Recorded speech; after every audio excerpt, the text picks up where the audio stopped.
Legenda Batu Menangis dari Kalimantan Barat.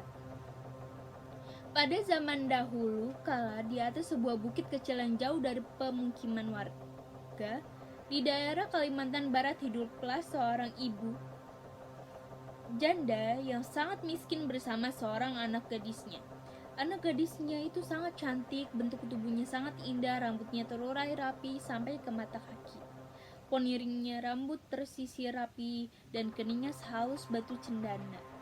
Namun sayangnya ia memiliki sifat yang buruk.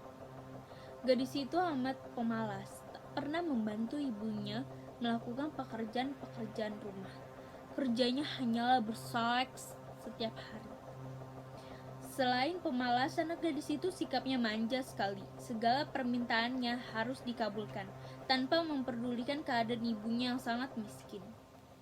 Setiap hari harus membanting tulang mencari sesuap nasi. Pada suatu hari anak gadis itu diajak ibunya turun ke desa untuk berbelanja.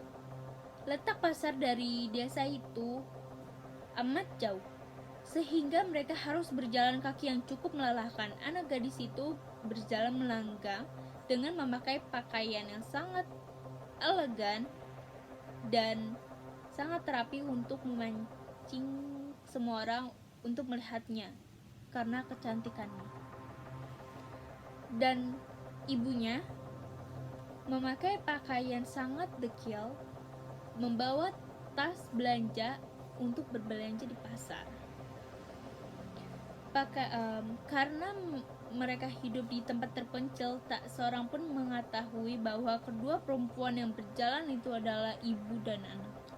Ketika mereka mulai memasuki desa, orang-orang memandangi mereka. Mereka begitu terpesona melihat kecantikan anak gadis itu. Terutama para pemuda desa yang tak puas-puasnya memandang wajah gadis itu. Namun ketika melihat orang yang berjalan di belakang gadis itu, mereka sangat kontras keadaannya. Hal itu membuat orang-orang bertanya-tanya. Di antara orang yang melihatnya itu, seorang pemuda mendekati gadis itu dan bertanya kepadanya, "Hai, gadis cantik, apakah yang berjalan di belakangmu adalah ibumu?" Namun apa jawaban anak gadis itu? "Bukan," katanya dengan angkuh. "Ia adalah pembantuku."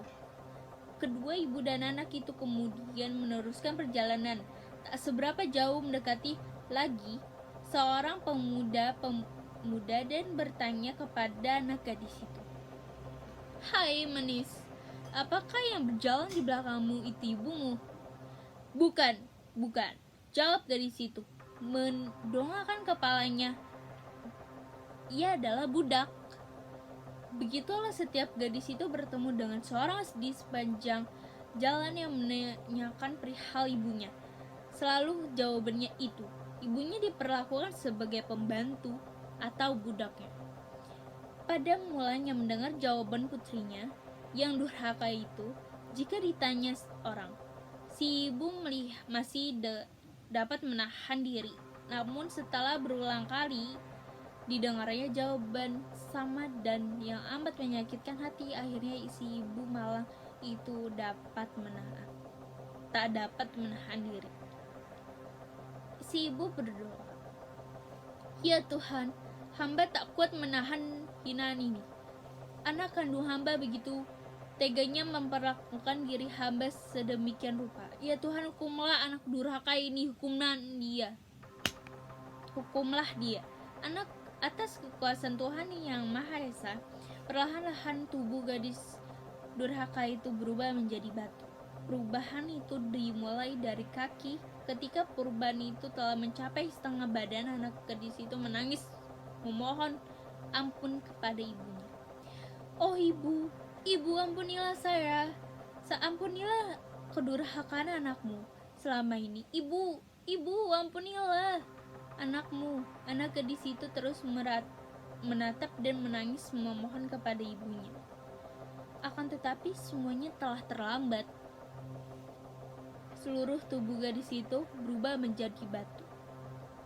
Sekalipun menjadi batu, kelopak matanya sangat jelas dan menetaskan air mata, seperti sedang menangis. Oleh karena itu, yang berasal dari gadis yang mendapat kutukan ibunya disebut batu menangis. Terima kasih.